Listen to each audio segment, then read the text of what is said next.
Hello my dears, കഴിഞ്ഞ ക്ലാസ്സിൽ നമ്മൾ ടെൻസസിനെ കുറിച്ചാണ് പഠിച്ചിട്ടുണ്ടായിരുന്നത്. അതായത് 3 പ്രധാനപ്പെട്ട ടെൻസസ് ആണ് ഉള്ളത്: present tense, past tense and future tense. ഇനി ഓരോ ടെൻസിനും 4 ആസ്പെക്ട്സ് വീതം ഉണ്ടായിരുന്നു. അങ്ങനെ ടോട്ടൽ 12 ടെൻസസ് ആണ് ഉള്ളത്. അതിൽ നമ്മൾ പ്രസന്റ് ടെൻസും അതിൻ്റെ 4 ആസ്പെക്ട്സുകളും പഠിച്ചിട്ടുണ്ടായിരുന്നു.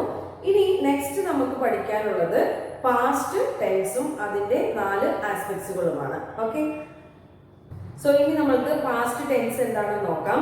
Completed action in the past, അതായത് കംപ്ലീറ്റ് ചെയ്ത് കഴിഞ്ഞ ഒരു കാര്യത്തെ കുറിച്ച് സംസാരിക്കുന്നതിന് വേണ്ടിയിട്ടാണ് എന്ത് ഉപയോഗിക്കുന്നത്? പാസ്റ്റ് ടെൻസ് ഉപയോഗിക്കുന്നത്. ഇനി പാസ്റ്റ് ടെൻസിന്റെ സ്ട്രക്ചർ എന്താണെന്ന് നോക്കാം. സബ്ജക്ട് പ്ലസ് V2, അതായത് സബ്ജക്റ്റിന്റെ കൂടെ V2 ഫോം ആണ് ചേർക്കേണ്ടത്. അതായത് വെർബിന്റെ സെക്കൻഡ് ഫോം ആണ് ചേർക്കേണ്ടത്. വെർബിന് പ്രധാനമായിട്ടും 3 ഫോംസ് ആണുള്ളത്. അതിൽ സെക്കൻഡ് ഫോം ആണ് എവിടെ ഉപയോഗിക്കേണ്ടത്? പാസ്റ്റ് ടെൻസിൽ ഉപയോഗിക്കേണ്ടത്. ഇനി നമുക്ക് സെന്റൻസിലേക്ക് വരാം. ഐ ഡ്രാങ്ക് കോഫി യെസ്റ്റർഡേ, ഞാൻ ഇന്നലെ കോഫി കുടിച്ചു. ഇത് കംപ്ലീറ്റഡ് ആയിട്ടുള്ള ഒരു ആക്ഷൻ ആണ്, ഇന്നലെ കഴിഞ്ഞ ഒരു കാര്യമാണ്. സോ ഐ എന്ന് പറയുന്നത് സബ്ജക്റ്റ് ആണ്, ഡ്രാങ്ക് എന്ന് പറയുന്നതാണ് V2, വെർബിന്റെ സെക്കൻഡ് ഫോം ആണ് ഡ്രാങ്ക്. അതായത് ഡ്രിങ്ക് എന്ന് പറയുന്നത് ഫസ്റ്റ് ഫോം, സെക്കൻഡ് ഫോം എന്താണ്? Drank. Okay, see next. We wrote a letter to the teacher, ഞങ്ങൾ ടീച്ചറിന് ഒരു കത്ത് എഴുതി. ഇവിടെ വി എന്ന് പറയുന്നത് സബ്ജക്റ്റ്, റോട്ട് എന്ന് പറയുന്നത് വെർബിന്റെ സെക്കൻഡ് ഫോം. അതായത് റൈറ്റ് എന്ന് പറയുന്നത് ഫസ്റ്റ് ഫോം, സെക്കൻഡ് ഫോം എന്താണ്? Wrote. Okay, see next. He played football yesterday, അവൻ എന്താണ്? ഫുട്ബോൾ കളിച്ചു. എന്നാ കളിച്ചത്? ഇന്നലെ കഴിഞ്ഞ ഒരു കാര്യമാണ്.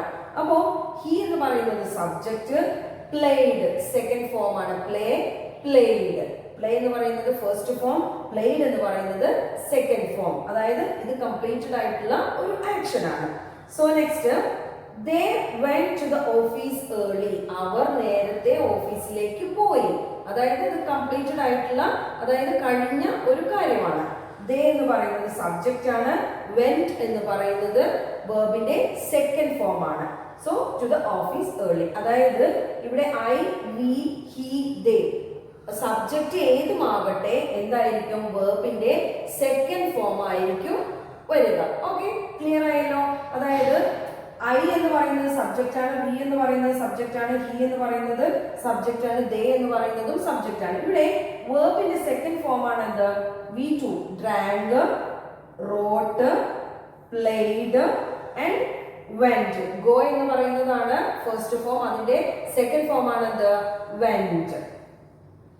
ഓക്കെ, അപ്പോ കംപ്ലീറ്റഡ് ആയിട്ടുള്ള ഒരു ആക്ഷനെ കുറിച്ച് പറയുന്നതിന് വേണ്ടിയിട്ടാണ് ഏത് ടെൻസ് ഉപയോഗിക്കുന്നത്? പാസ്റ്റ് ടെൻസ് ഉപയോഗിക്കുന്നത്. Next, past perfect tense.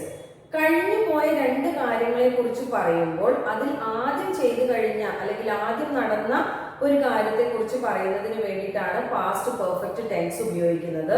ഇനി അതിന്റെ സെന്റൻസിന്റെ സ്ട്രക്ചർ എന്താണെന്ന് നോക്കാം. Subject plus had plus V3. ഇനി എല്ലാവർക്കും ഒരു കൺഫ്യൂഷൻ ഉള്ളത് ഹാഡ് എവിടേക്കാണ് ചേർക്കേണ്ടത് എന്നുള്ളതാണ്. അതായത് he, she, it, I, you, we, they ഇങ്ങനെയുള്ള സിംഗുലർ ആണെങ്കിലും പ്ലൂരൽ ആണെങ്കിലും എന്ത് തന്നെയാണ് ചേർക്കേണ്ടത്? ഹാഡ് തന്നെയാണ് ചേർക്കേണ്ടത്. ഇനി സെന്റൻസിലേക്ക് വരാം. When the guest arrived, I had finished cooking. അതായത് ഇവിടെ 2 കാര്യങ്ങൾ നടന്നിട്ടുണ്ട്. ഏതൊക്കെയാണ്? When the guest arrived, guest വന്നപ്പോഴേക്കും എന്ത് ചെയ്തു കഴിഞ്ഞിട്ടുണ്ടായിരുന്നു? ഐ ഹാഡ് ഫിനിഷ്ഡ് കുക്കിംഗ്, എന്റെ കുക്കിംഗ് കഴിഞ്ഞിട്ടുണ്ടായിരുന്നു. ഇവിടെ ശരിക്കും എന്താണ്? എന്റെ കുക്കിംഗ് ആണ് ആദ്യം കഴിഞ്ഞത്, എന്നിട്ടാണ് ആര് വന്നിട്ടുള്ളത്? ഗസ്റ്റ് വന്നിട്ടുള്ളത്. അപ്പൊ ഇവിടെ ആദ്യം നടന്നിട്ടുള്ള ഒരു കാര്യം എന്താണ്? ഐ ഹാഡ് ഫിനിഷ്ഡ് കുക്കിംഗ് എന്നുള്ളതാണ്, അല്ലെ? അപ്പൊ ഈ ഐ ഹാഡ് ഫിനിഷ്ഡ് കുക്കിംഗ് എന്നുള്ളതാണ് എന്ത്? Past perfect tense. ഇനി അതിന്റെ സെന്റൻസിന്റെ സ്ട്രക്ചർ നോക്കുകയാണെങ്കിൽ ഐ എന്ന് പറയുന്നത് സബ്ജക്റ്റ് ആണ്, then had, then V3 form ആണ് വന്നിട്ടുള്ളത്. അതായത് വെർബിന്റെ തേർഡ് ഫോം, ഫിനിഷ്ഡ്. ഓക്കെ, ഇനി നെക്സ്റ്റ് നോക്കാം. She had baked the cake, അതായത് അവൾ കേക്ക് ഉണ്ടാക്കി. ഷീ എന്ന് പറയുന്ന സബ്ജക്റ്റ് ആണ്, had baked. Okay, see next. The movie had started, movie തുടങ്ങിയിട്ടുണ്ടായിരുന്നു.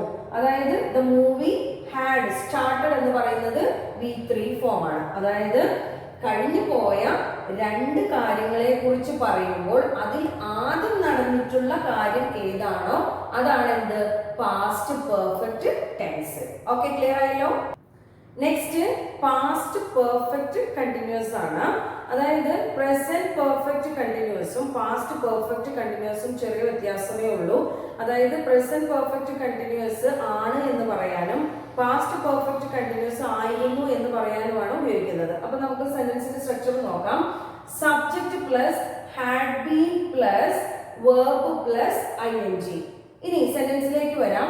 She had been writing, അവൾ എഴുതുകയായിരുന്നു. അപ്പൊ സെന്റൻസിന്റെ സ്ട്രക്ചർ നോക്കാം.